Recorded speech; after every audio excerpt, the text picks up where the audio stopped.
আসসালামু আলাইকুম এভরিওয়ান। আপনারা সবাই কেমন আছেন? আশা করি আল্লাহর অশেষ রহমতে খুব ভালো আছেন। আমিও আলহামদুলিল্লাহ ভালো আছি। তো আজকে রেসিপি পূর্বাঞ্চলের চাপটি বা চাপড়ি, আমরা চাপটি বলি। তো এখানে চাপটি বানানোর জন্য এই যে হাফ কাপ নিছি চিনি গুঁড়া পোলাওর চাল, আর হাফ কাপ নিছি ভাতের চাল, হাফ কাপ নিছি মসুর ডাল একসাথে ভিজায়া ধুয়ে পরিষ্কার করে এই যে এভাবে রাখছি। এখন এটাকে আমি ব্লেন্ড করে নিব। আর সাথে দিব এই যে এক মুঠো ধনেপাতার হাফ, আর এখানে দুইটা পেঁয়াজ, পাঁচটা কাঁচামরিচ, এই যে এরকম স্লাইস, চার স্লাইস হলো আদা। এটাকে আধা ভাঙা করব, করে একসাথে চাপটিতে দিব।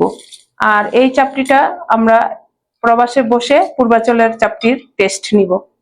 এই যে চাল আর ডাল একসাথে আমি ব্লেন্ড করে নিয়ে আসলাম, দেখাই আপনাদেরকে একটু কেমন হয়েছে। এই যে দেখেন, আর হাত দিয়েই দেখাই, এটা কিন্তু পুরা মিহি হবে না, একটু আধা ভাঙ্গা, তাহলে চাপটিটা মুচমুচে হবে আর খেতেও অনেক ভালো লাগবে। এখন আমি এই যে এখানে একটা বাটিতে ঢেলে নিব।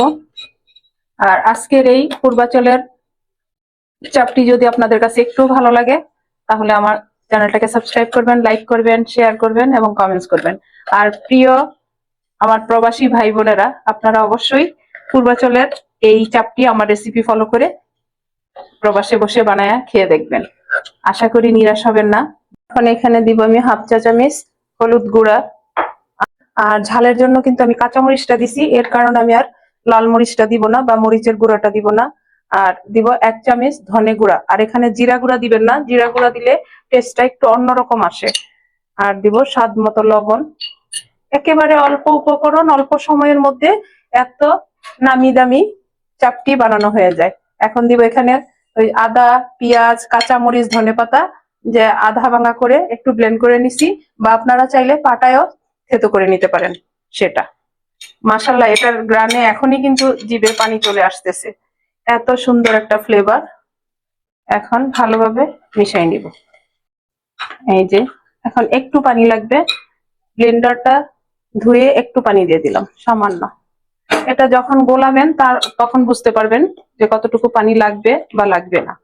এই যে এই চাপটি যদি সকালের নাস্তা বা বিকেলের নাস্তায় হয়, বাসার সবাই আপনাকে বাহবা দিবে যে পূর্বাচলের চাপটি এখন আমরা ঘরে বসেই খাবো। আর এই শীতের মৌসুমটাই হলো চাপটি, পিঠা সবকিছু, তাই না?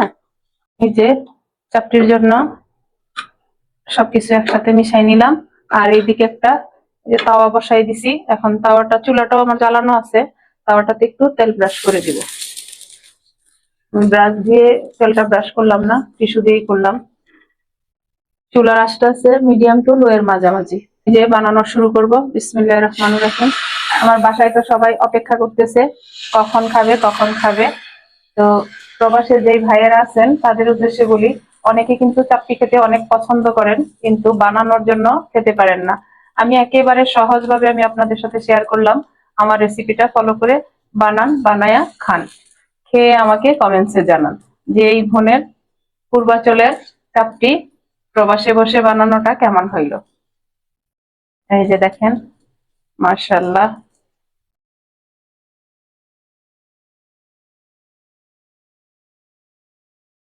এই যে দেওয়া হয়ে গেল, এখন ঢাকনা দিয়ে দিব। ঢাকনা দিয়ে আমি 5 মিনিটের মতো অপেক্ষা করব। এই যে দেখেন 5 মিনিট হয়ে গেল, ঢাকনাটা উঠাই নিলাম। আর 5 মিনিটের মধ্যে কিভাবে বুঝবেন আপনারা যে চাপটিটা হয়ে গেছে? এটা চুরচুর করে ফুটতে থাকে, তখনই বুঝতে পারবেন যে হয়ে গেছে। এখন আমি চাপটিটাকে উঠাই নিব। দেখেন মাশাআল্লাহ। আর কেন যাবেন আপনারা পূর্বাচল?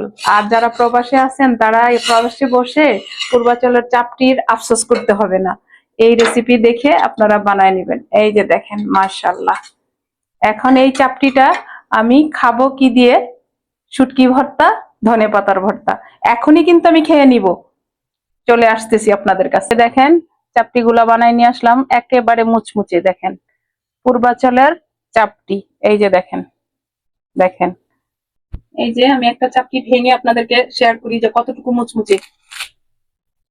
দেখেন, দেখেন এরকম মুচমুচে যদি চাপটি থাকে তাহলে আর কি চাই। এই যে আর এটার সাথে নিব আমি এই যে 2 রকমের ভর্তা, শুটকি ভর্তা আর ধনেপাতা ভর্তা। এই যে আমি প্রথমে খাবো ধনেপাতা ভর্তা দিয়ে, দেখেন মাশাআল্লাহ এইভাবে নিয়ে নিলাম।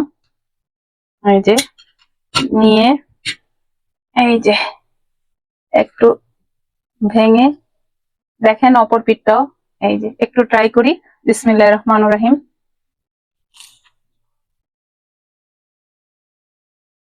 মাশাআল্লাহ মাশাআল্লাহ, এত টেস্টি কি বলবো। তো প্লিজ আমার ভাই বোনেরা আপনারাও বানান আর খান, খেয়ে আমাকে কমেন্টসে জানান। তো যাই হোক, এটা রেখে আর বসে থাকতে পারতেছি না, এখনই সবাই মিলে খেতে বসে যাব। তো আজকে আমার একেবারে অল্প উপকরণে প্রবাসে বসে পূর্বাচলের চাপটি বানিয়ে নিলাম, খেয়েও নিলাম এবং আরো খাবো। তো আজকে আমি আপনাদের কাছ থেকে বিদায় নিব, আবার নতুন কোনো রেসিপি নিয়ে আসবো। আল্লাহ হাফিজ।